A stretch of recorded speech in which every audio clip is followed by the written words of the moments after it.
Yeah, do you want to give an introduction to the game itself? Yes. So So do that. Genesis Noir, it's a adventure game that takes place before, during, and after the Big Bang. In order to save your love, you have to stop the expansion of the universe. So essentially, the Big Bang is a gunshot, Yeah. and you jump in and explore it, and meet characters. You Solve problems. solve problems. You Kind of, find I don't know. things. You make mistakes. There's music and animation. Yes. And Our game has animation and music. tactile interactions, which is kind of a way of saying things that you could touch and poke. And they feel good to interact with. Toy-like interactions, Yeah. generative art kind of stuff. Not so much like super intense puzzles. You can't lose the game. Yeah. It's pretty. You shouldn't need a notebook to complete it. I, It's not like Myst. I don't know about like a walking simulator, but No. it's a like interaction just a little bit higher than Yeah. walking simulator. Like interactive storytelling Yeah. rather than game. Yeah, so let's blast that. I mean we can ramble for another. Well, do you want to? Here, let's continue with the Oh yeah, schedule. oh yeah. So we talked about a book club where we're going to kind of go over our inspirations and stuff. We also then have a behind the scenes tour of our levels due to the way we build things and the way that our game kind of animates and the way scene transitions work and stuff.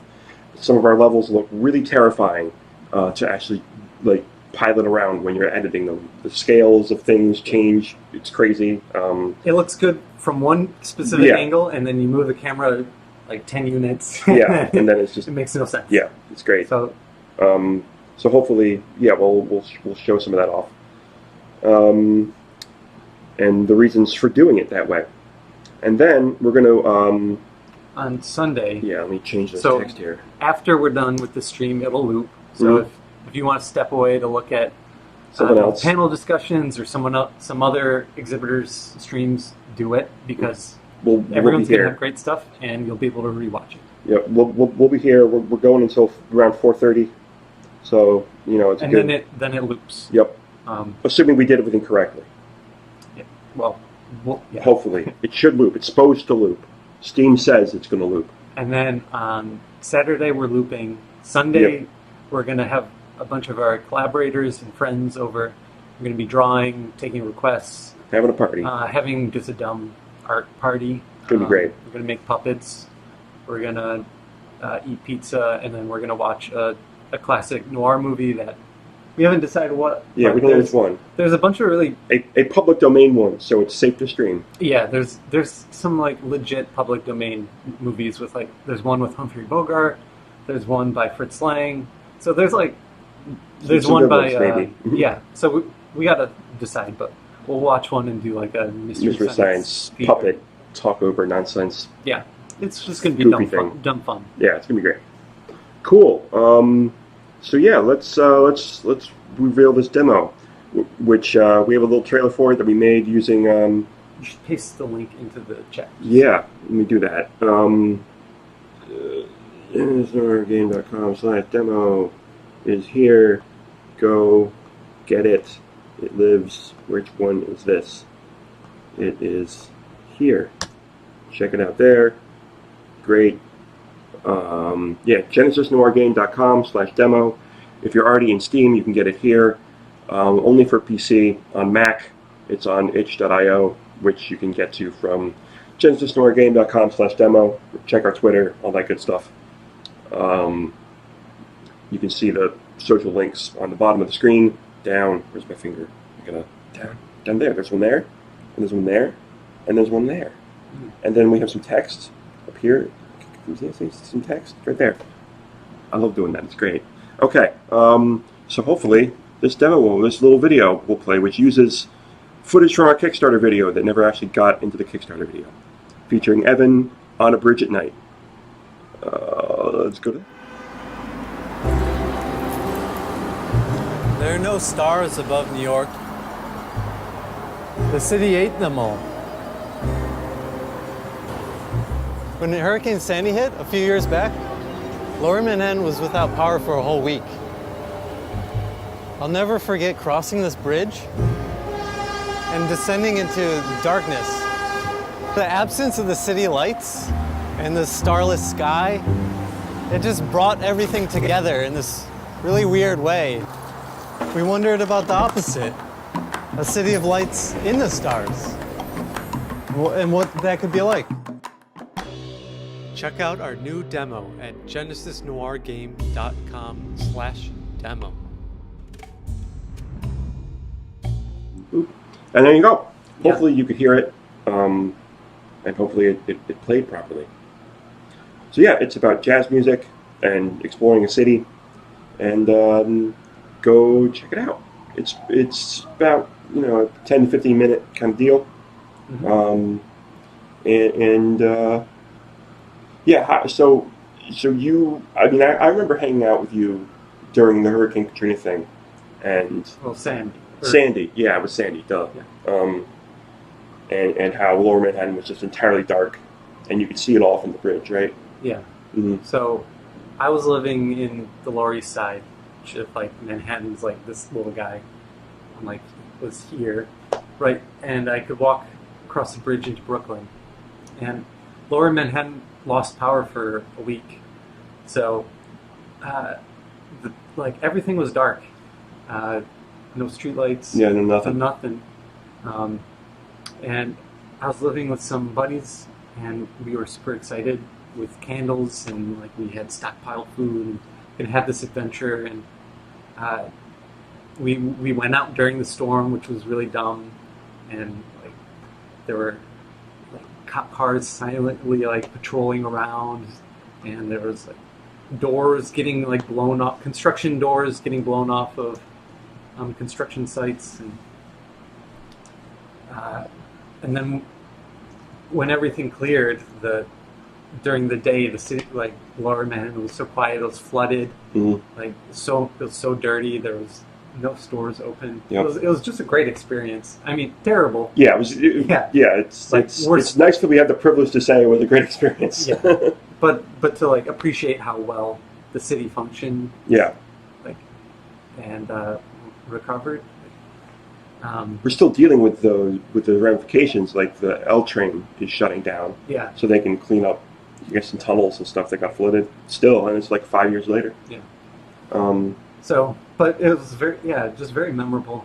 I'm never going to forget that, and I think some of that experience has gone into the game a little bit. Yeah. We didn't. Yeah. The level's called improvisations.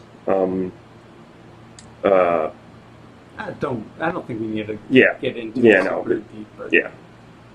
Like living in New York, it's a musical experience. There's also a story of, was it Charlie Parker playing on the Williamsburg Bridge? Yeah. With a saxophone, just like it's a great article. I don't know where it is. I've actually experienced that exact same thing. Of like, I was walking the bridge, like at an ungodly hour. Mm-hmm. No one else was on it except one guy playing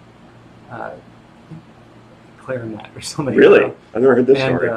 It's great. And yeah, he was definitely practicing, and I was trying to make eye contact with him and be like, "Good job, buddy. Sounds good, dude." And then he didn't make eye contact with me, and I kept walking, and didn't know if it was a ghost or the ghost of Charlie Parker. Only he played clarinet instead of saxophone.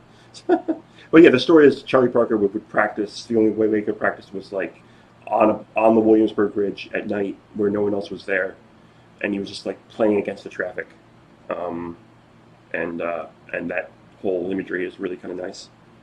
So there's a little bit of that in there as well. Yeah, we got a bridge. Yep, there is a bridge in the background. Yeah, I like the sketchy feel of the background. It's nice. Was that modeled or? No, Marston did that. Okay, so it's a good old Marston. Yeah. Andy, we don't want to play saxophone in the iguanas. That's a horrible canal. Well, that's another story, though. Saxophone in the iguanas is another story? Yeah. I don't know that story. I have two, like, mysterious musician city stories. Well, you got to tell us the saxophone story. Okay, so the other mysterious musician story is that when I was just graduated from college, I was moving out here with our friend Asa, and we stayed at my dad's one of my dad's best friends lives in New York, and we stayed at his place while we were looking at apartments.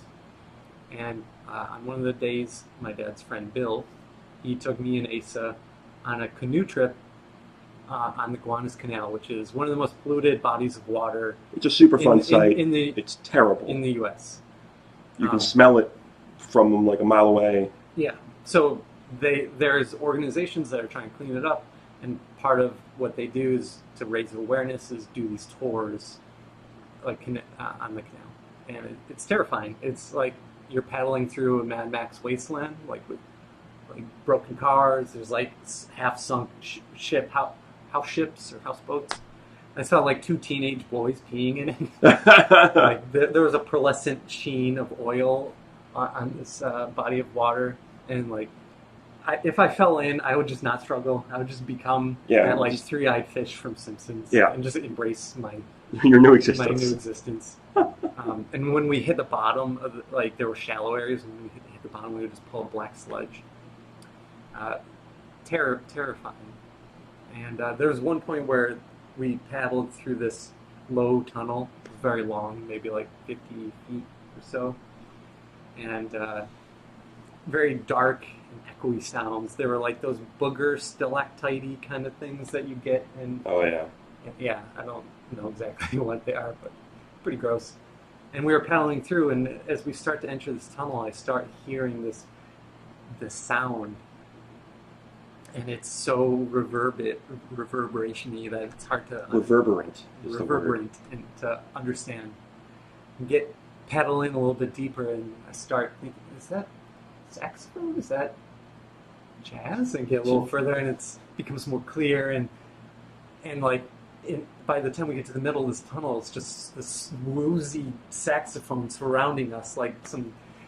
David, or some like, I don't know, like Lynchian nightmare or something. I'm really bummed I missed this experience. And then we paddle through and we emerge, and there's some guy standing by this canal in a parking lot practicing his saxophone, which I guess makes sense because, where else are you going to practice and not annoy your roommates or whatever. Yeah. But it made a perfectly noir, surreal experience. Did Asa fall in? No, but I splashed him in the face because I was in the front and I was over eager on paddling, and he got some in the face. Okay. Yeah, definitely. I don't know. I still feel pretty bad about that. He's never recovered. Yeah. So should we do some? Yeah, we're gonna do Q&A kind of stuff. Yeah. Let's. We at least have a card. So we did the demo reveal, and now we can do this AMA thingy. Ask us questions and junk. So there's a chat. Yeah, there's a chat, or you can tweet at us. One of those directions. At Genesis Noir Game. Yeah, you should put Twitter. That up, Jeremy. What? The Twitter. Oh. Right. Oh yeah, I can just link to. No, I mean like side by side, so we can see. Oh, yeah. Let's do that over here, and then I'll put Twitter over here. Boom. So we're just going to chat and talk about games and stories. Yeah. And why we're making the game that we're making, and all that kind of stuff. Okay, there. Yeah. Do we have any pre-prepared questions? Yeah. Oh, good. Do you have the link to that? No, I don't. I didn't know there was a link to it. Okay, thanks.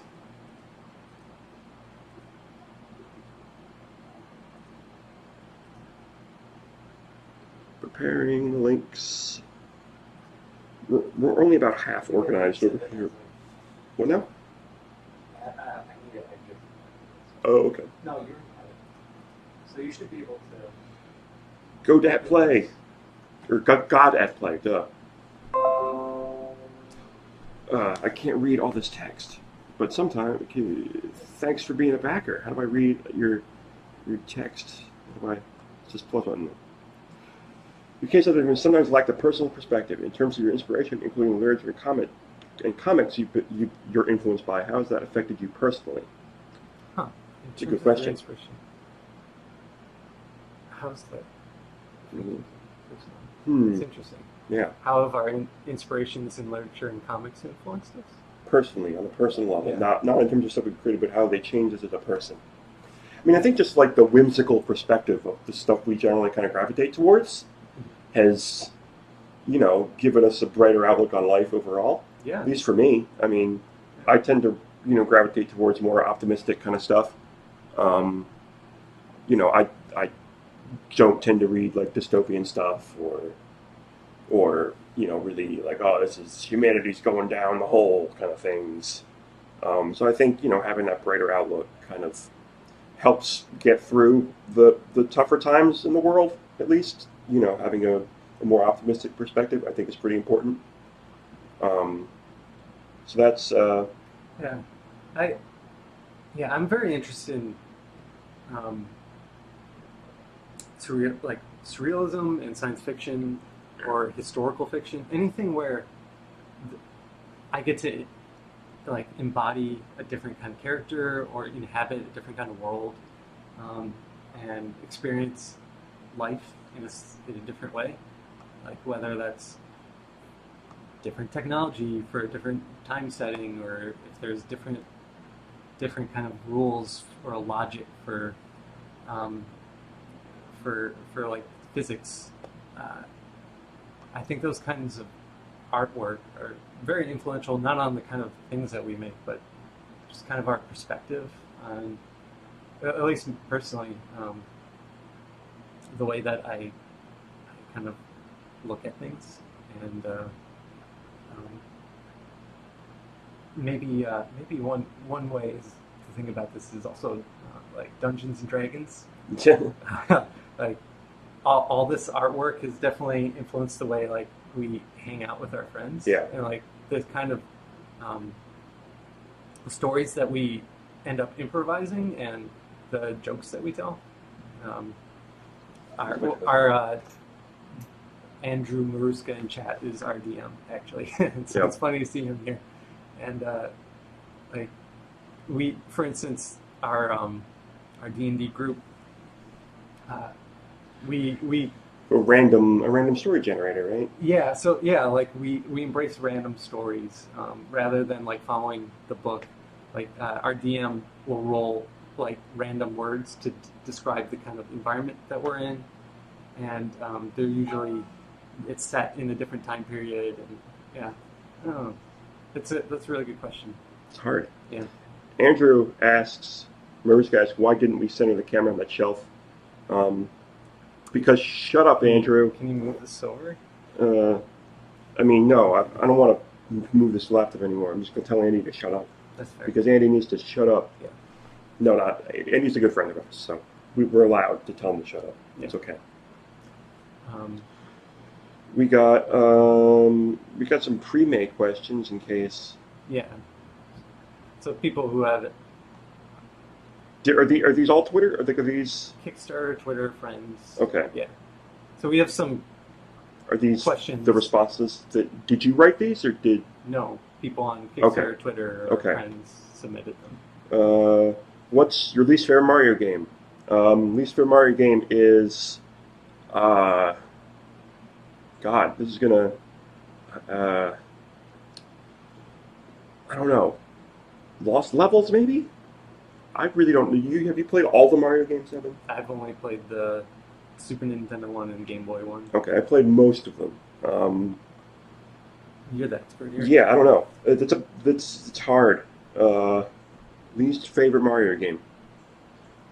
I mean, I played the earlier ones the least just because, I don't know, the Sunshine, yeah, Sunshine is certainly an option for that. That's generally everyone's least favorite, but I have speedrunner friends who would kill me if I said that.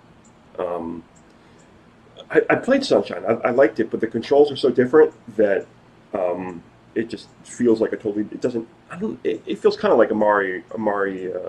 It feels mostly like a Mario game, but the way you move is so. Yeah, it's so weird. I don't know. Probably Lost Levels, which was the Japanese version of Mario 2, which was basically just a harder version like they took Mario, like original Super Mario Brothers, and then just kept on making more levels after the end from that difficulty onwards. So it's just really hard and punishing and mean. But it doesn't really add anything in terms of story or like a lot of new enemies or anything. Good question, though. Solid one. Pick one, Evan. It's your turn to pick. All right. We'll step. Okay. Will you be happy or sad once you finish the game? Both. Yeah, both. Absolutely For sure, both. Yeah. Yeah, I mean, it always, it feels good to accomplish a thing and finish a project, but then you miss it, and it's like, oh, like once I finish it, I have to go back and get a normal job, Yeah. and do normal people work, and work on projects that aren't my own, that I don't have. Potentially. Yeah, I We'll mean, see. Also, just sad, I think, in the fact that what we make is going to change. Like there's something really beautiful in not finishing a project and having the potential for it to be whatever, kind Forever. of like crystallized. But when you finish something that possibility is gone, it's a thing. yeah, it's real now. Is exciting in some ways because you have a thing. Yeah, but we can't, like, there's the George Lucas approach where you just keep revising and everyone hates you, which I definitely don't want to do. Like, I just want to be out there and then move on with my life. Well, of course. Yeah, you will have to. We got a question from chat here. Podusky asks, can you guys talk about what's been the most difficult part in making your first game? The easiest, most surprising? So for me, the most difficult part so far has been trying to ship this demo, actually. Getting this thing to get onto Steam and getting it on Mac and PC has been a nightmare that I was not prepared for. It's just like all the process stuff. Like you can imagine, I'm going to build this interaction and it's going to be great. Great, you've made this interaction. How do you get it out into the world? How do you distribute it? How do you make sure it runs on everyone's computers? And on Mac especially, I firmly believe that getting your software authorized to run on a Mac without disabling security settings is probably harder than getting it to run on a modern console. It took about 3 days, 2 of which I stayed up until about 3 a.m. to get an Unreal Engine game running on Mac without having, because normally on Mac, if you download something from the internet and it's not an authorized Apple thing, then it shows a little message that says, oh, you're not allowed to run this unless you disable the security setting. And I don't think that's a good option. I don't want to have to tell our users before you can run our game, you got to turn this key OS security feature off. That's a pretty bad thing to have to say. So in order to prevent that, you have to have your app notarized by Apple, which means you have to send it over there, and there's this whole process, and your app has to be built in a certain way. And Unreal Engine games don't have that set up by default. So I think this might be the first Unreal Engine game that runs on Mac that doesn't require a launcher. So if you download an Unreal Engine game on Steam, it runs inside Steam on OS X, and that's how it gets the authorization. But there's not a lot of Steam users on Mac, so we kind of wanted to have a broader audience. So we put it on itch.io as well. That's where the Mac version lives, because it's easier to get at.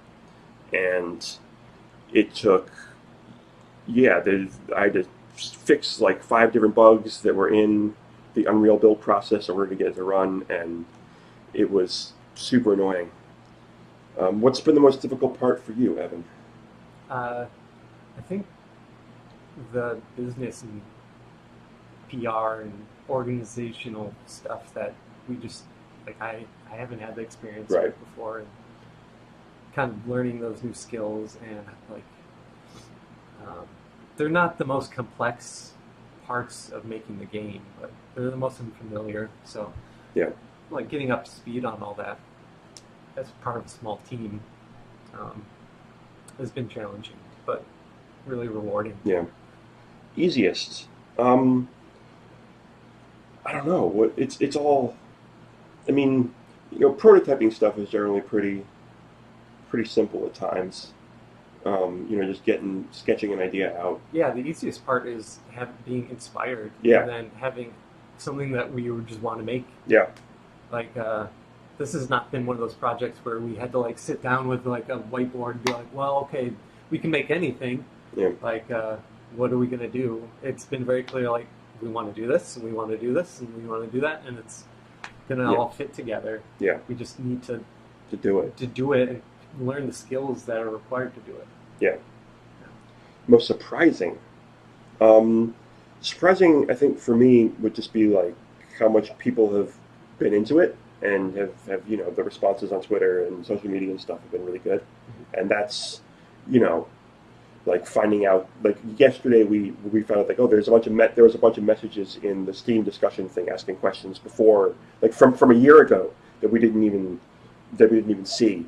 So it's nice to like find these like surprise outcroppings of like messages from people that we didn't even know existed, or like avenues of discussion that we didn't know were around. I recently saw someone emailed us saying that they found us through like a listing of game companies that like we didn't put ourselves in there. It's like who did that? Yeah.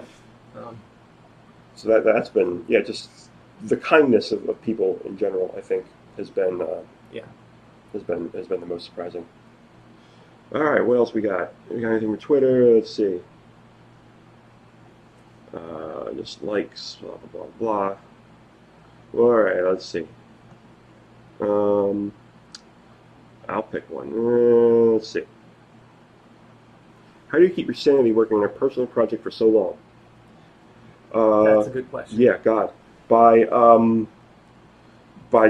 doing other things that are equally as challenging, I think, on the side. So for me, I tend to, make random electronic stuff, which is not a skill I'm particularly super good at.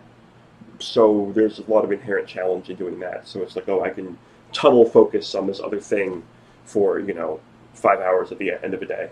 Mm-hmm. Or, Yeah, giving your mind opportunities to take a break from the big, all-encompassing project. Let it simmer and stew. And then, enjoy creativity in a place that doesn't have stakes. Yeah. Or responsibility. Yeah, making dumb stuff is a good way of doing that. Yeah. Doodling or doing a little short animation or just something totally unrelated, or exploring some new tool or technology that you just discovered or something. Yeah. Sometimes I'll make music or just write some code that does some random drawing, or make a stupid joke image on Twitter or something. Is a good way of just detaching and not detaching, but I mean, I guess. Well, it's a good way of resetting. Yeah. Maybe that's a better word, but yeah.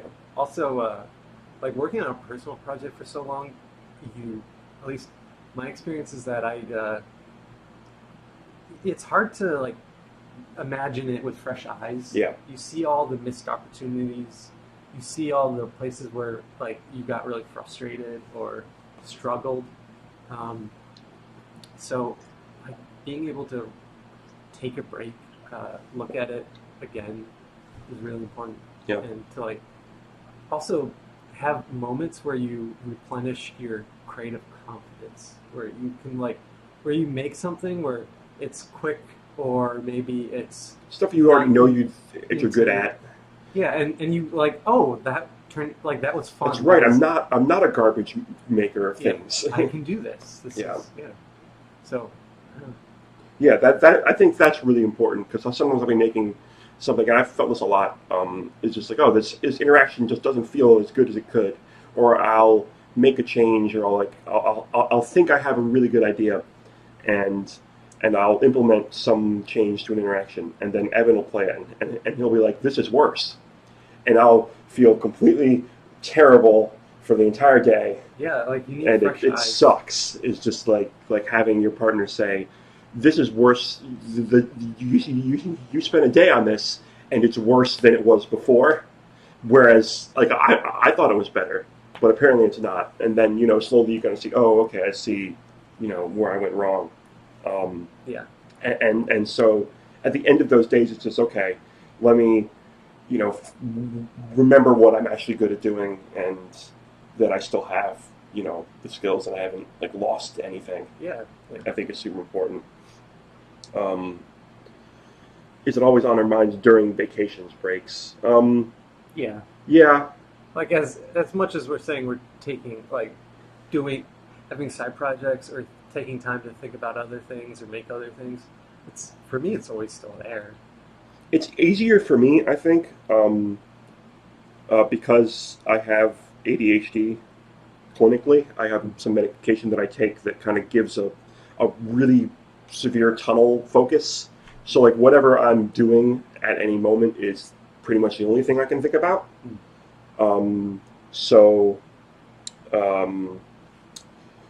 Yeah, I guess for me personally, it's a lot easier to just only focus on one thing and entirely forget everything else, just because that's how my brain works. So I'll go to I'm part of several speedrunning communities, so I'll go and hang out with those guys and people in during live events, and that's just a week of just I don't have to think about the game much at all. We also do playtesting there, so there's a bit of thinking about the game, but it's nice because there's nothing that makes you think about the game. There's nothing that brings it up. You're doing other stuff for a week, so it's easy to disconnect. That's interesting because I'm the one leading the story, and all that. So all my life experiences are related to the game. I am Evan, and I am a filter for life and experiences to become Genesis Noir. Yeah, that is what I am. So yeah, interesting. The distinction between working on the technical, the thing, mm-hmm. and then. So my concerns are more is this change to the rendering engine going to work? That's what I think about. Is right. There's this technical problem that I have to solve, and that's, I guess, very different thinking than, is the overall story of this game going to make sense in the end? Yeah, I don't keep much of the game's story in my head at any given moment, which is why we have a lot of documents that just outline that are just here's the whole game. I can just look through effectively a PowerPoint presentation that's just 200 slides long. Yeah. And it's the entire game. Every screen, every interaction, every storyboard, everything. Yeah. So being able to refresh my mind on that and remember, key details is good. And Evan all the time to remember, so I had thought about the story, and so you remember in this part when such and such thing happens, and I'm no, but it's in my brain a little bit. Go on. So I don't remember key details, but I do, the things that are in my brain are the deep internals of the Unreal rendering engine and packaging this game on Mac and stuff like that is what I think about all the time. Yeah. Should we do another one? Just spin it. Pick also, one. we have questions set aside, but if you're in chat... Yeah, if you're in chat and you ask me something, those take priority. These are okay. Random ones. I guess, how about what has surprised you about the game-making process? We already did that. Oh, we already did? Potato or potato? Potato. Yeah, potato, just the one. Will the game have any dialogue? If not, what are the challenges communicating characters? Communicating... All right. Will the game have any dialogue? If not, what are the challenges of communicating a character's emotions / desires through game mechanics? That is a fantastic question. Yeah. There'll be no dialogue. There is no dialogue, no spoken, nothing. There are small text descriptions of items and clickable things, which you can see in the demo. There's also, at the beginning of each section of the game, there's a card that kind of explains the premise of the level. Well, it starts with a scientific concept. That, which you'll also see in the demo. Yeah. And that's the only text in there. So storytelling is mostly done entirely through animation and audio. Yeah. And the challenges of that are, it's a lot of animation and a lot of audio. So, it's easy in, look at a game like a Bethesda game like Fallout or something, where, you just have two talking heads and they kind of wobble around and the lip syncing's kind of there, but there's no real bespoke animation. Even in games like The Witcher, there's like a set of hand movements that characters can play, but they do use a lot of bespoke animation, but in basic scenes, they just like trigger little repetitive animations that play between two talking heads, and then you just have the spoken text, or the spoken language dialogue, and the subtitles or whatever. Whereas for us, we don't have that advantage, so we have to kind of hand animate a lot of things. Well, it's a combination of hand animation and just the way we lay out. Yeah. So we don't have like a very. It's not like a political story, or it's not. There's subtext to things, but it's more about the characters' emotional states and relationships than plotted. Yeah. Like exposition that needs to be revealed. So, like a scene might just be a character and another character, and their proportions. Yeah. Like can communicate the power dynamics, can communicate the way that they perceive each other, and how. We could add some simple animation which maybe flips their scales and makes one bigger than, the smaller one bigger. Yeah, or, we do that in jazz, the jazz level. So we can, there's a lot that we can do. And those are techniques that come from the motion graphics world. Yeah. Which is, graphic design, it's hierarchy. Yeah. This thing is bigger and it's more important. Yeah, or this has more contrast. Yeah. And you can tell a lot just through simple graphic design. And that, it makes it, I mean, the benefit of that is obviously, we don't have to translate too much. Yeah. And, I'd like to think it's universal-ish. Yeah. I think if you have some kind of familiarity with the genre of film noir, even or sci-fi in general, the cliches, then, there's some universality to making it a non-dialogue based character performance. That's a great question. Yeah, that's a really good one. Let me spin it again. It's Ilsarath. I know you.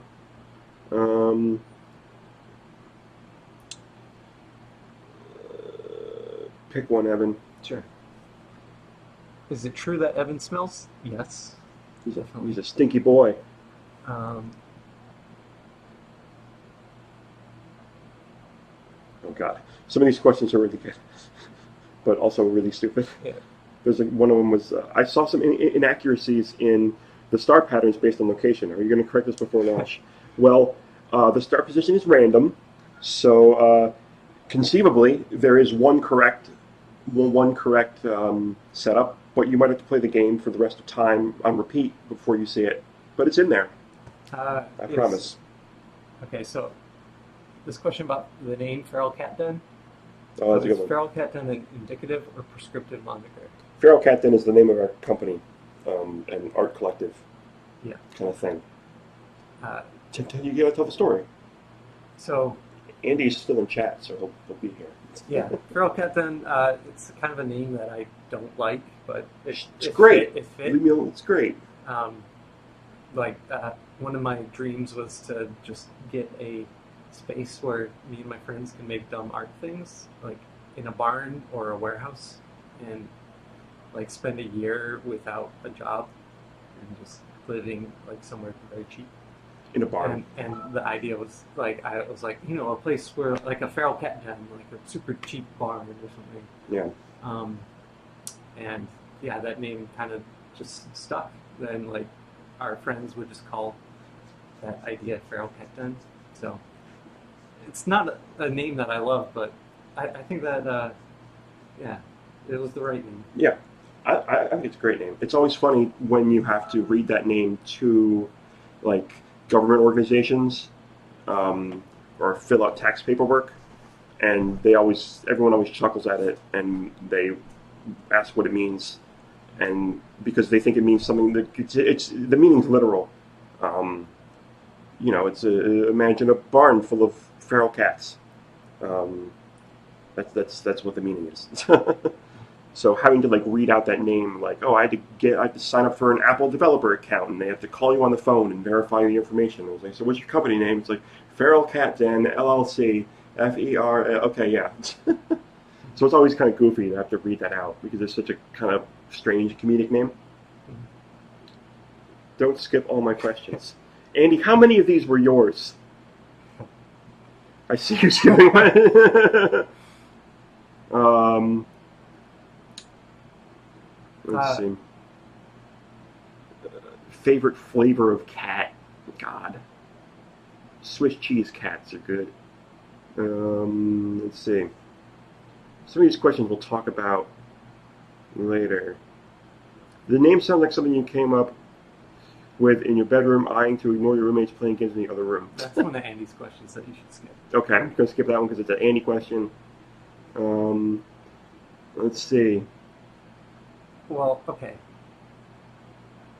What does a typical day look like when we're making the game? It looks like work. We both sit in a room, and I program things, and Evan does art and programs things. Yeah. It's uneventful. I guess, yeah, pretty boring. Yeah. We kind of skip around a lot. We're not like making one piece of the game, Yeah. and then like getting that done. We'll like I'm going to refill my water. work on an interaction that might be used in multiple areas in the game. Do I get water from the sink? Yeah, and there's also in the fridge. Oh. So yeah, we jump around, which kind of reminds me of drawing. Like when I draw, like on paper, I don't sit there and like detail every last piece in sequence. I don't work on the hand until the hand's done.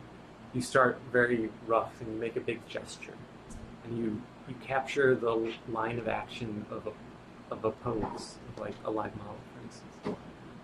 And then you block in volumes, so you just draw circles or cubes or like geometric shapes that convey the form, and then you progressively refine the picture as a whole rather than a particular aspect. And that's how we kind of spend our days. Roughing stuff in and Yeah. then iteratively refining. Like Lots just a of couple days ago, you were working on refining stuff that we made literally a year ago. Yeah. Yeah. So It's kind of that theme of I've always like, wondered if fresh other eyes. I always wonder if other games do that. Like if other games just kind of build stuff out linearly. Well, I'm sure it depends on the kind of. Yeah, it's true. But an element, there's always like, we're building new tools. Yeah. Now that we have that new tool, we could Right. use it in the scene. I know there's Sometimes we plan there's for like it, the term sometimes gray we don't. boxing as well, where Yeah. they build out levels with just like cubes and rough geometry. There's some great videos of that for Uncharted, where they'll test out jumping mechanics and how does this level feel to explore. Yeah. What are some of your favorite illustrators? Who are some of your favorite illustrators / comic artists? What has been your approach to learning from that kind of storytelling? There is a comic artist who is French, and I can't remember his name. He's a big... Mobius? Yes. Yeah. Yeah. And one of my biggest visuals that's stuck in my mind is this torus, a donut shape of apartment buildings. And it's just this guy floating above it, and he's just staring down at it, holding this bizarre, surreal structure. Is his name... No, you're not thinking Mobius. No. You're thinking of, And it's getting books. yeah, you're going to look at... I- What's the link of the... I don't think... Did you have that in book form? No, the shader toy thing. Yeah. This is a different book by Okay. the same artist. I think you're talking about. Yeah. Marc-Antoine Mathieu. Yeah, this guy's really great. Boop. Highly recommend. Yeah. Yeah, there's him. He makes kind of Kafka-esque architecture. Yes, very good term for it. So, for instance, this book is about someone who's assessing the value of a museum, and he is going through their collection, and it's just a normal museum, and then he goes into the basement, and it's a big basement, there's a lot of stuff, and then he goes deeper and deeper, and there's more and more, and it's just this kind of endless, infinite museum, and it becomes just like, Just like this. Architecture becomes The story, yeah. the story, exactly. Which is, I have dreams like that all the time, where Like fractal. yeah, where the environments. space will just be like, the space itself will be just terrifying, Yeah. in a way that's like infinite, which I think this really captures really well. Yeah. So that's a big one for me. We've learned a lot specifically from this for like the use of repetition. Like there's a lot of simplicity in that There's a key in the back of this book. the environment doesn't have a ton of detail. It's like a bunch of file cabinets or something. But the way that he repeats them And the framing of the and scene. the framing, like I already showed is him very that. exactly. It's just like very beautiful. So it's a great lesson in like restraint and economy. So like what you can do with not a lot. Yeah, because that's a big thing for us. It's important for games. Yeah. Yeah. Because, a lot of games will get away with, making stuff out of like segmented pieces. Like, oh, I have this wall, and I'll put this wall here. But our game doesn't work that way. So we build things out of like repetitive, different kinds of elements. In the demo, you'll definitely see some of that. Yeah. It's like the foundation of games is like tiling. Yeah, even from the original days of the Marios and such, Pac-Man and all that. That was due to memory restrictions. For us, it's more due to manpower restrictions and time restrictions. Yeah. But I think it really helps in the storytelling, especially if sure. you lean into it and you kind of make that an important aspect. Then it doesn't become like, I remember wandering around in Skyrim or something and being like, oh, I've seen this house before. It's the same house that was in this other town. It's just they plopped it over here instead. That kind of has a lazy feel to it. Whereas if you kind of lean into that and make it more part of the story, or like part of the concept, then I think it could have a really cool effect. Yeah. One game that I really want to play, which I read in Rock Paper Shotgun, the studio that made it, unfortunately just went out of business. Oh no. Echo, I think it's called, or Echo. It's like a stealth game that looks like exactly this artist, where it's one character, and they just use that one character model, and they repeat it, and it's like this Versailles kind of environment. I need to check that out. And they just repeat these architectural elements in different ways. So it's like a study in economy, and they make like an incredible piece of science fiction. I'll have to check that out. Yeah. Let's see. Let me scroll through. Roll the wheel of questions. Did you guys have to make any tools to help build the game? Not directly. Well, yeah, kind of. Made a Yeah, bunch of tools. yeah.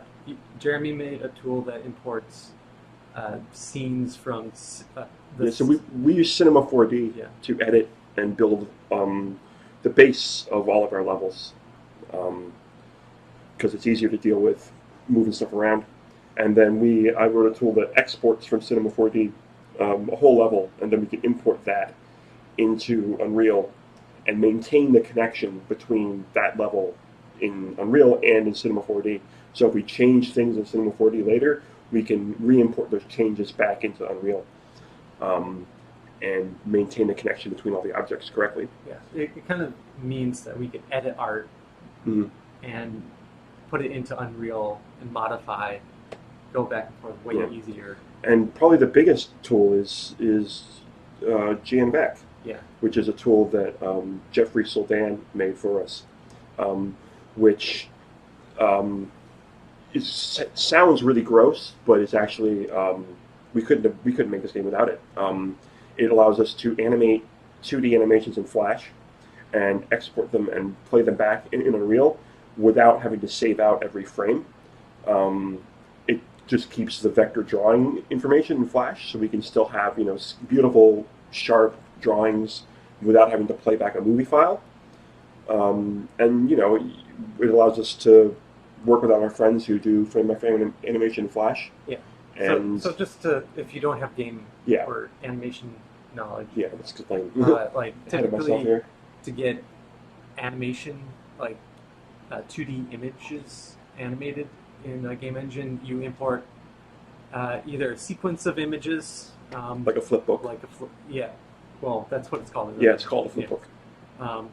Or you package all those frames of the animation into one giant image. Mm-hmm. And there's like techniques of ways of like packing that, and or you could just render it out as a video and play that video back. Yeah. But then we have these like 1080p videos or these like full screen animations that are like 30 seconds long. Yeah. And to put those in the game at the quality we want, it'd be like 20 megabytes, 30 megabytes for a video. Yeah. And that would build up really quickly. It doesn't. If you have a huge screen monitor, or if you play the game in 5 years, and then all of a sudden we're all like in amazing VR, like 4K, 8K nonsense, then it looks terrible. Yeah, it's super hard to work with. Like if I want to change something, remaking a sprite sheet is a nightmare. Yeah. So instead, we can export directly from Flash and run those animations just like we do in Flash, which is in Unreal animation software. Yeah, and it doesn't save the frames, it saves the instructions to draw those frames. Yeah. So it's effectively like, put your pen down and draw a black line from x equals 5 and y equals 3 to x equals 2 and y equals 9, and it's just that over and over again to build up an image. And it just redoes those instructions. And those instructions are much smaller than even one individual saved image frame. So we could have a 30-second full HD sequence in about 2 megabytes worth of saved text data, which then gets compressed into binary and is even smaller. And also it gives us control over sequencing, so we can have, much like in Flash, you could script, go to and play this frame, and then once you get to this frame, if this variable is true, then go jump to this other frame. So we can include all that, and it'll play back with that scripting, which is super handy. Yeah. Other tools, we use Unreal Engine. It's lovely. Yeah. Let's see. How much time do we got here? Where are we going? Let me look at the schedule. We got until 2:30. Great. 30. Yeah, 2 o'clock. Okay. I should have got a bigger clock. It's not a game unless it has cheat codes. How many are you putting in? We have a whole lot for development testing. That's true. We can skip to anywhere in the game in our development mode. I think a lot about Easter eggs and putting dumb stuff in. One of my friends asked if the game will have hats.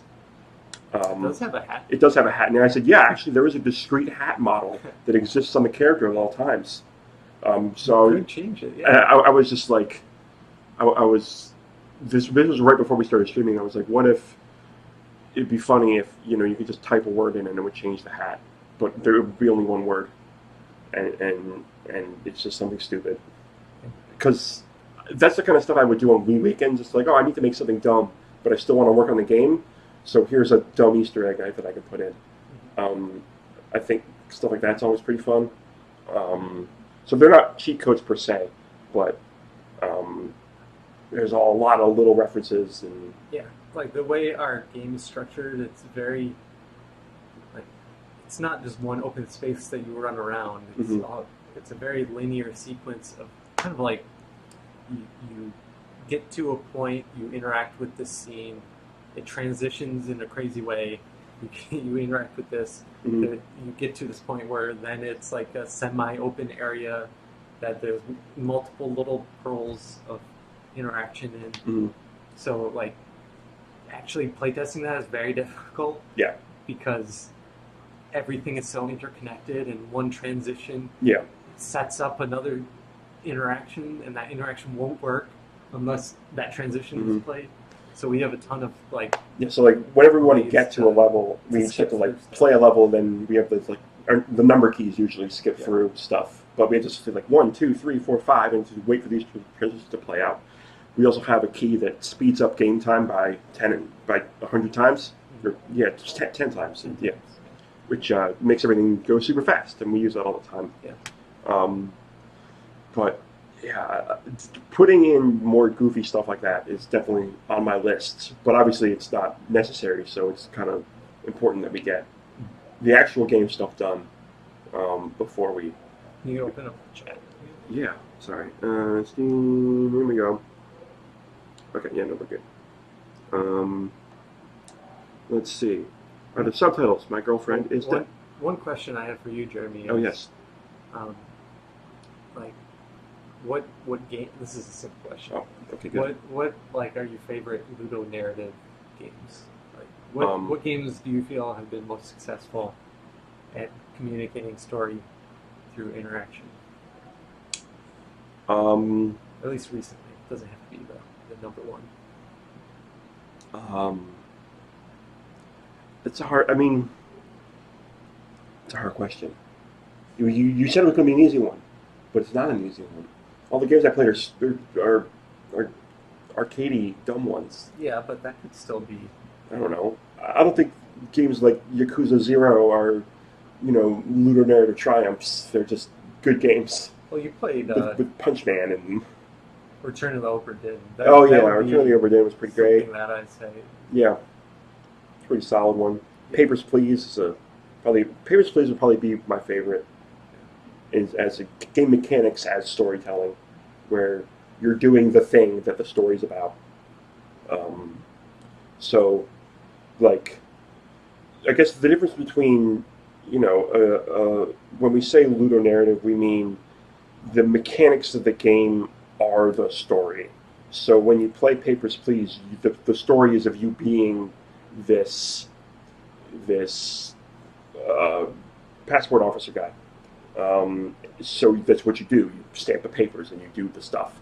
Whereas in a game like the Yakuza series, the story's about, Japanese mafia shenanigans and, business transactions and real estate and stuff.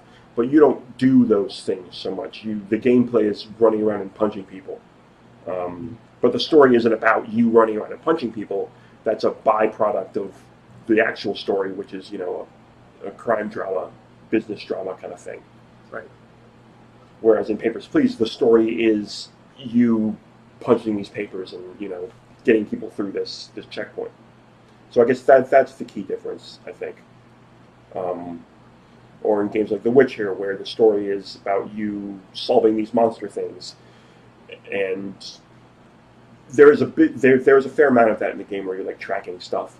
But there's also just, you're just fighting stuff. But the story's not about fighting stuff, it's about, larger things than that. Yeah, I definitely don't think the mechanic and the story have to be so intertwined. Right. I think it's really valuable when they are, but it's not a necessity. Right. Yeah, like The Witcher, I think, is a good example where, like,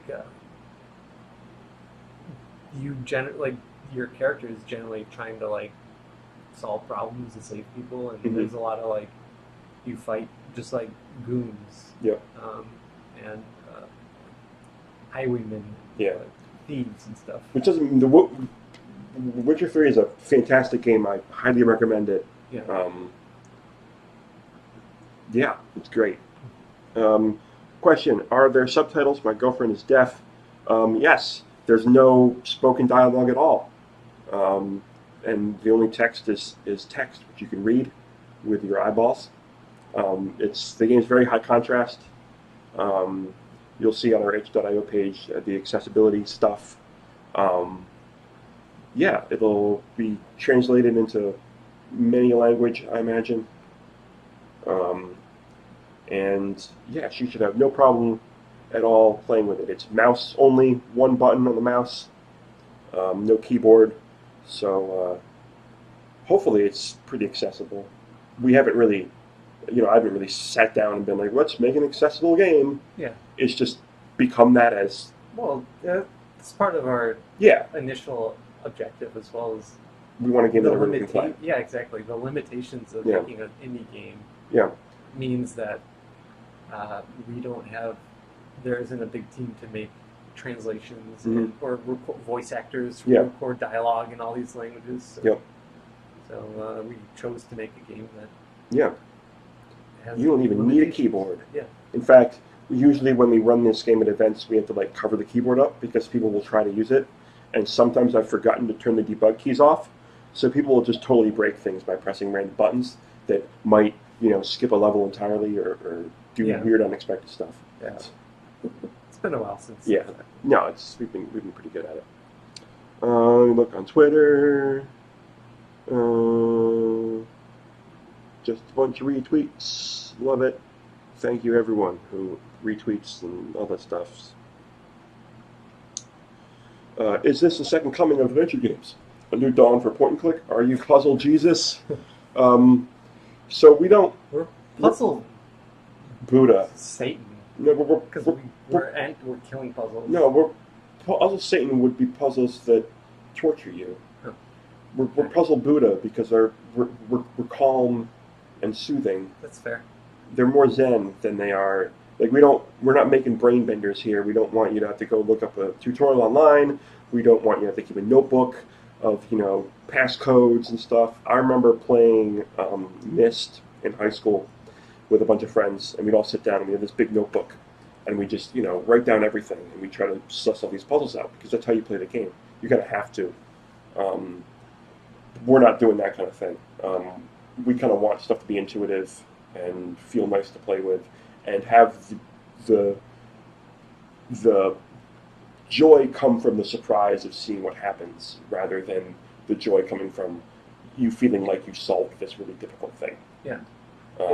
The overarching theme of the game and the character's motivation is discovery, is exploration. Mm-hmm. It's not mastery. It's not. Yeah. It's not the Dark Souls of anything. It's no. Yeah. But in terms of the second coming of adventure games, I mean, I think we're definitely in an era where you can make all kinds of different games, and there's definitely been a resurgence of point and clicks over the past 10 years or so. Yeah, and there are games that lean on the tradition. Yeah, there's Kentucky Route Zero kind of things. And I would say is a non-traditional adventure game, where there isn't there's no inventory. There's no inventory, puzzle solving. Right. The dialogue doesn't really, at least to my knowledge, it doesn't gatekeep you. Yeah. So there, I think it's an exciting time where there's traditionalists and there's people doing different things. Let's see. How many bags of Doritos have we eaten? 0. I don't like Doritos. God, so many. I'm feeling that half these questions are Andy's, and they're all stupid. True or false, you still can't even babies. Absolutely true. How's the conversation going about turning this into a feature film? No. Is there going to be a walkthrough guide sold separately? Sierra, or what were those? What? Prima? Yeah, Prima or Brady Games. Yeah, it's going to be about 500 pages thick. 6 volumes. Brady Games guide. On stores, in-store shelves, at Borders and Barnes & Noble, in that one weird corner where it's all game guides that all look the same. The black spine with the red text on them. It's going to be great. Let's see. What movie stars are voice actors in your game? Francis Ford Coppola voices a cat, and James Dean is back from the dead, and he voices your character's mom. It's great. No, none of that's true. There's no voices in the games. But there are sounds made with the mouth, and those are done by Skillbard and Associated Friends, who are a sound design team in London. and they're fantastic boys, and we love them very much. And you'll see more of them in about 15 minutes. I believe that's what's up next. Yeah. Yes, the Skillboard segment is in 15 minutes. That's a good question. What? Can we expect an iOS release? Oh God. At some point. At some point, maybe. Yeah. Money. Yeah. Well, it's a time and money thing. Time and money. Yeah. It would fit well. Yeah, absolutely. It'd be a great fit. The question is, one, we haven't been developing for that. Yeah. Some technology of like, what effects do we turn off to Yeah. run on a more limited hardware, and also form factor. Yeah, it would be tablet more than Yeah. phone, obviously. So, I would like to see it on there because Yeah, I think it'd it be would great. translate. But yeah, we're trying to just focus on Yeah. making it for one platform. That's Well, the reality. To PC Mac, but I mean, the desktop computer is the primary one. Yeah. But we're not. We think it's a great idea. We love it. It's just a matter of time and maybe when we're done with the computer version. Yeah. It ends up in other places. How many of you have cursed Jupiter and his pride during the creation of this game? I don't know what that means. Cursed Jupiter. I know that phrase rings a bell. I don't know what it means though. I think it's an Andy question. Dang it, Andy. Don't you think you're a little bit old to be playing video games? No. Well, here, how about this one? From where did your characters originate? Oh, yeah. Inspiration? Read that louder. Put the chat on. Okay, from where? Where's that question? Oh yeah. Wait, where? You're right on it. From where did your characters originate as far as inspiration? Yes. From where? So our characters are all very noir classics. We have a femme fatale. Speak of it. We have a detective-y kind of guy. Like they're all like based on the foundation of these kind of characters. The innocent. Mm-hmm. We have jazz musicians, and we were inspired by characters like Lemmy Caution from Alphaville, or any Humphrey Bogart character or Raymond Chandler character. So our world is very strange and abstract. It takes place across time and space, and these characters are kind of your foundation. You have to have something that grounds you in, which we can gradually subvert as you Yes. go through the game. Yeah. So you'll learn more about the characters, but Their names are also important. yeah. So our characters are inspired by just the world of film noir. Yeah. I guess. Here's a good one. Were there any moments where you had to ditch a good interaction in favor of the narrative, or vice versa? That's a great question. Absolutely. Like, I have just a pile of ideas of stuff I'd love to build, but it doesn't make any sense in the game. Although I'm trying to think of like distinct times when this has happened, rather than a general overall theme of making a game. Well, there's of course, idea like in the brainstorming phase. Yeah. But as far as things that we built, it's less about ditching them entirely, more about iterating. Mm-hmm. For instance, we have a interaction of like rotating a rotary phone, and as you do that, your room starts to disintegrate. It's in the teaser, and that interaction has a lot of kind of poetic significance for the character. Like his world is crumbling apart, his room is getting destroyed, and that's representing the character's emotional state, or that's the intent. And through playtesting, we realized no one knows what a rotary phone is. Yeah, we've had children come up to the game and be like they're totally unfamiliar with a rotary phone entirely. So we had to iterate quite a bit on that interaction to make it clear what you're supposed to do, what's happening. Mm-hmm. And it's not that it totally loses the narrative or significance. It's just you sacrifice the poetic beauty of a simple object. Simplicity, yeah. Yeah. Exactly. Like originally, like it was just some circles, and there weren't any numbers in the dial or anything.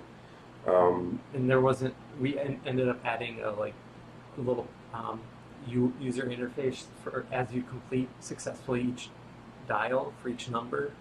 Yeah, And marks those your fill up. completion is how it goes. So it's minor. It's not like Mhm. a complete transformation, but yeah, it's interesting.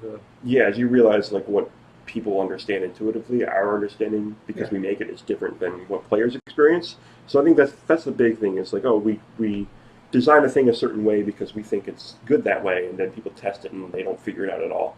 And then it's obvious in hindsight as to why it Yeah. went that way, but it's not anything that we can really foresee too much. Another this is kind of just running on this idea, but also the idea that interactions that transform, or that maybe we make an interaction and at the time we don't fully understand how it fits into the narrative, Mhm. but by recontextualizing it or modifying it a little bit, it could have more significance. I think we've discovered Yeah. more narrative significance in the things that we've made than having to abandon things Yeah. because of lack of narrative significance.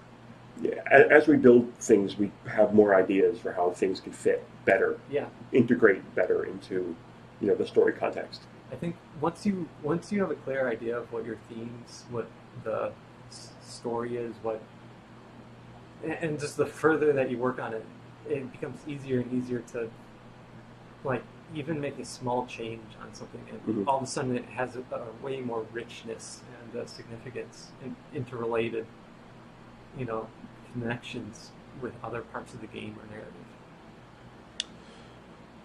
All right, what else we got? Anything on Twitter? Let's see. And definitely having that iterative or gestural process where we work on something a little bit, we take a break on it, work on something else. Mhm. That process lets us digest everything and experience the game as a whole, and modify things as we go. What was your favorite part of Endgame? I haven't seen Which Endgame are they referring to? it. Yeah, that's interesting. Oh, well, I'm going to talk about Samuel Beckett's play called Endgame instead. I don't know that. It's a thing I did in high school. And my favorite part of that is that I had no idea what it was about, and it was the most bizarre thing I've ever seen in my life.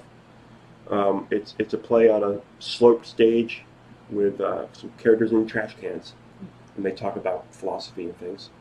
A sloped stage? Yeah, that's how we did it. It was like it was not 30, it was like 15 degrees.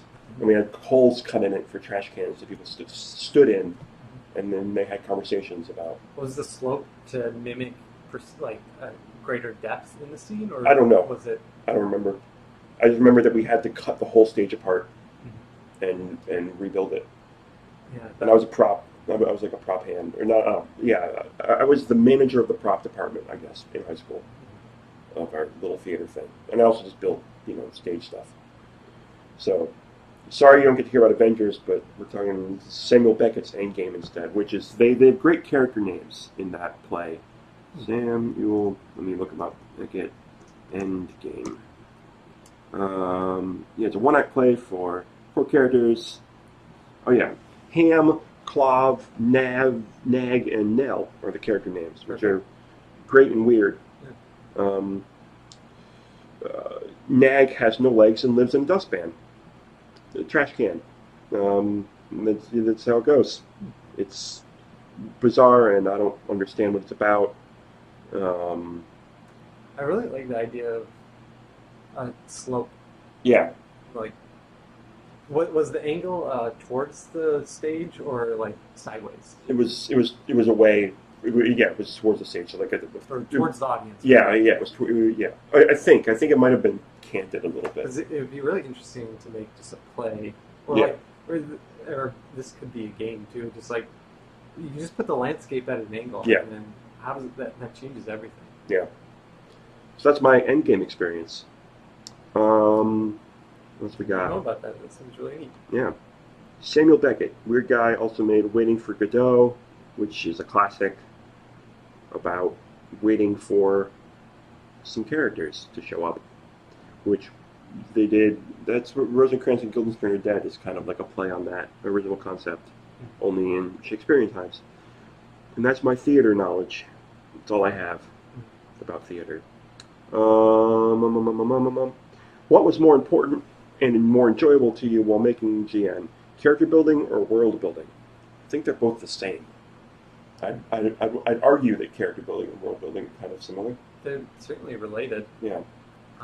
For me, I prefer world building because it's easier for me to think about architectural spaces than it is for me to think about character emotions. At least in terms of relating to as a person. Yeah.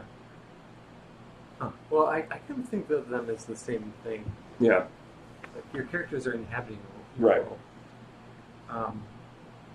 But I remember, like, world building in terms of, like... the order is it starts with, at least for us, it started with character Yeah, building, and absolutely. that is translated into the world. Yeah. So we have these characters that we wanted to make the story. We knew we wanted the player to be embodied in it, and we knew we wanted and that character would have relationships. Yeah. Just the whole idea of like the Big Bang as a gunshot. You need someone getting shot. You need someone pulling the trigger, and then a witness seems like necessary. Yeah. So that's how we started, and from there, like we had a sense. We were led into thinking, well, who could be the one that pulls the trigger? Who's the one that And then from there, like we grow up. Yeah. There's also, like, parts of levels that are, like, a literal representation of the mind state of the character, for instance. Or that are more abstract in that sense. So the world building becomes, part of the character. And there's also, like, the smaller world building stuff, like in the jazz level, where we, added posters and flyers to kind of help explain stuff. And that's always fun because it's kind of a nice break, because it's fun to, make diegetic kind of stuff that lives in a world. And that has its own kind of aesthetic. It's always just, it's fun. I feel like it feels like a kind of diversion to me. Like I've always dreamed of like working on a game where you just have to make so many little objects and fake brands and fake labels for everything. And that always seems nice and fun because it feels low stakes to me. Right. Whereas the characters, like there's more significance to every detail. Right. Whereas if you're fleshing out an environment, I need to make a label for a can of soup. And the label that goes on some beer, it doesn't really matter what it says. So you can just have fun with it, and I kind of enjoy the low stakes aspect. When, after having done, high stakes stuff, it's nice to take a break in that kind of respect. Yeah. Like, you could have drawn that wanted poster that lives at the jazz level in many different ways, and it wouldn't have really mattered. Yeah. Well, I think that's really, like, world building isn't, like, you've made a wanted poster that looks like this. It's you've added. Yeah. But like the wanted poster, the look of it doesn't matter so much. Yeah. So that you get more freedom in that, which is nice. It's fun. Right. It's putting the sprinkles on your sundae rather. It's the frosting on the cake. Yeah. The cake's already done. The cake's good, assuming you know how to bake. So let's see. We got probably time for like one more. Yeah. Also, if you're in chat, feel free to ask something. shoot us a question. We're just reading from a list. Yep, we have a list over here. But we have like 4 minutes, or 5 to 4 minutes left. How has the project changed from what you initially thought it would be? In what ways? A lot. Yeah, I don't even remember what we initially thought it would be. Well, it's been so long. Yeah, there's a lot of just in the fact that it started out very vague. Mm-hmm. We had like a sense of what we wanted to make, and then it just crystallizes. So it's not necessarily that it's completely transformed, but like it comes into focus. Yeah, it comes into focus. And it becomes more specific. So like at the very beginning of the story, it was like we like, for instance, our characters are like created as a foundation of who are tropes and cliches, but as we develop the project, they start to have their own idiosyncrasies and take on a life of their own. It's like sculpting almost, where you discover the sculpture that lives inside this object that you start with. So we start with like a really rough ball of game Yeah. ideas, and then you chisel that away until a thing comes out. Yeah. So I don't know. There's a lot that I would like to talk about, but I can't. Yeah. Various ideas that have been it's like decided. spoilery stuff, or also. Oh yeah. I guess it's difficult talking about the game or narrative because I don't want to impose too much of my own. Yeah. Uh, Because there's no language, it kind of makes it easy for people to yeah. derive their own meaning from stuff, and we kind of want to encourage that. Yes. For sure. But yeah, crystallization. Yeah, it's a good word.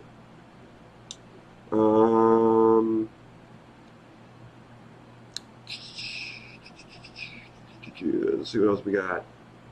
Are there other characters besides the main three? Yeah, Yeah. you meet other characters. Yeah, you meet a bunch. You'll find out their meanings. Yeah, I don't really. Yeah, we don't want to spoil anything. anything. The character other than the main three, it's kind of the major. All yeah. the characters are like pretty simple. Like Yeah. I guess I'll just say that it's not like you're not having all this dialogue. It's not Yeah. dialogue based. No. You're encountering different characters. You share a scene. But, yeah. Let's see.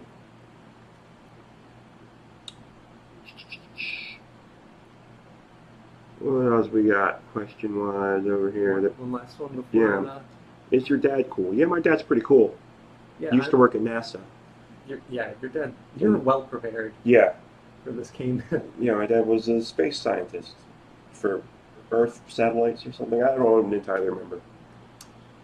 But then he used to work for NSA doing cryptography and math, and he can't tell me about any of it. And our game is very cryptic. Yeah. Go solve all the codes and decipher all the Soviet transmissions.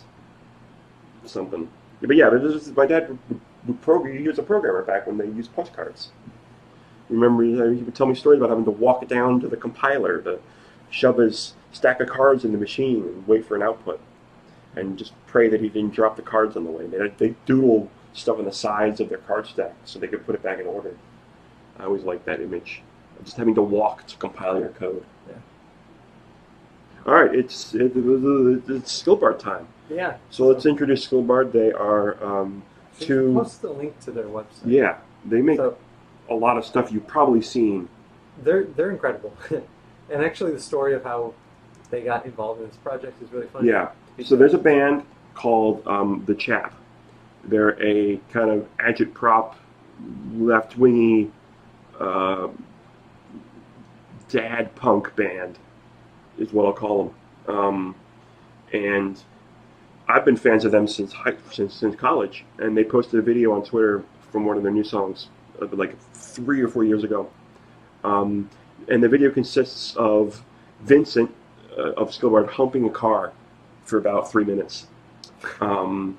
It's pretty fantastic. And when they posted the video on Twitter, they posted they linked it to Vincent's Twitter as well. So I followed Vincent on Twitter, and he followed me back.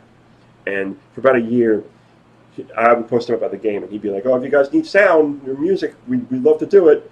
And it felt really thirsty at first to me, like he was coming on hard, and I didn't look into it at all because I don't think he had a link to Skillbard in his Twitter profile or anything. So I was like, "Who's this weird guy?" And then it came time to decide that we need sound designers for this game. Who should we look at? And Evan started making a list of all his favorite animations. Yeah, I was looking at favorite work and like, oh, who did this? Oh, Skillbard did this? Yeah, Skillbard's done this. Wait, Skillbard did this one too. Yeah, they've done a lot of my favorite stuff. Yeah. And I looked them up, and then I discovered that it's the guy who's been booking me on Twitter for the past year. Yeah. Sold. So we just emailed them and they're like, great, yeah. And then we just started chatting, and I couldn't imagine a better sound collaborator. Yeah, they're amazing. Yeah, they really are. We're very lucky. Yeah. The music is more than 50% of the experience. Yeah. It's like, one of those. Yeah. No, this game will be nothing. Yeah. They are the bee's knees. And here is a video from them describing how they make some sounds. They're going to bang some rocks together. I've never seen this video. Yeah. It's going to be great.